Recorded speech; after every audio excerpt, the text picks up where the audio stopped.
Hello everyone! Today, our group are assigned to discuss the topic Post-colonial criticism. Post-colonial criticism is similar to cultural studies, but it assumes a unique perspective on literature and politics that warrants a separate discussion. Specifically, post-colonial critics are concerned with literature produced by colonial powers and works produced by those who were or are colonized. Post-colonial criticism is the post-colonial theory involves issues of power, economics, politics, religion, and culture and how they work with colonial leadership. And it acts as a critical lens that analyzes the effects of colonization and imperialism on people and nations. Examples of the different literature of post-colonial criticism theory include Edward Said Orientalism in the year 1978. Edward Said used post-colonialism in his book Orientalism, which focused on criticizing stereotypical boundaries that were drawn between the East and West, specifically the Middle East. The second one is the work of Homi Bhabha, The Location of Culture in the year 1994. In The Location of Culture, Homi Bhabha focuses on politics, emotions, and values that existed between the colonizer and the colonized. He uses the word hybrid to describe the post-colonial people and their experiences to focus on the effects of colonization on people and their culture. And the last but not the least is the work of Frantz Fanon, The Wretched of the Earth in the year 1961. The Wretched of the Earth, Frantz Fanon criticizes the nature of colonialism and how it is essentially destructive.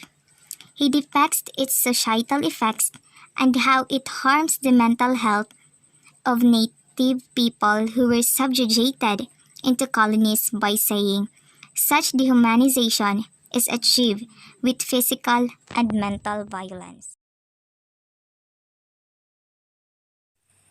A unique perspective on empire. Seminal post-colonial writers such as Nigerian author Chinua Achebe and Kenyan author Ngugiwa Thiong'o have written a number of stories recounting the suffering of colonized people. For example, in Things Fall Apart, Achebe details the strife and devastation that occurred when British colonists began moving inland from the Nigerian coast.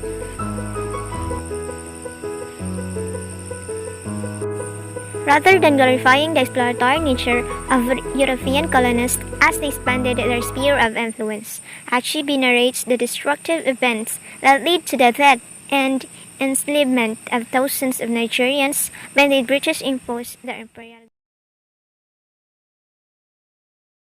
Good morning, ma'am and classmates. My part is to discuss power, hegemony, and literature in post-colonial criticism.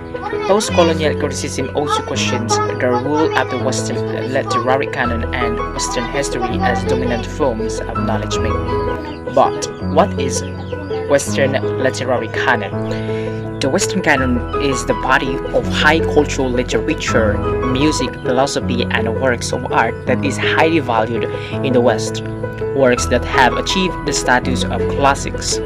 However, not all these works originate in the Western world, and such works are also valued throughout the world. The terms First World, Second World, Third World, and Fourth World nations are critiqued by post-colonial critics because they reinforce the dominant positions of Western cultures populating First World status. This critique includes the literary canon and histories written from the perspective of First World cultures. So, for example, a post-colonial critic might question the works included in the canon because the canon does not contain works by authors outside Western culture. In addition to this, the authors included in the canon often reinforce colonial hegemonic ideology, such as Joseph Conrad as being one of the first post-colonial writers and who describes colonialism as brutal and savage process. Hegemonic ideology occurs when an individual takes part in reinforcing power structures and societal ideas willingly.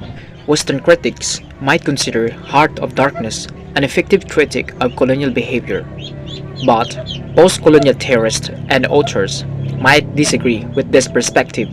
As Chinua Achebe, an Igno writer and one of the most important voices in what is now referred to as post-colonial literature, observes, the novel's condemnation of European is based on a definition of Africans as savages.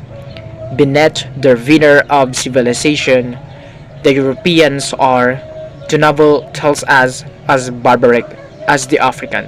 And indeed, Achebe notes the novel portrays Africans as a prehistoric mass of frenzied, howling, incomprehensible barbarians. That's all, ma'am. Thanks for listening.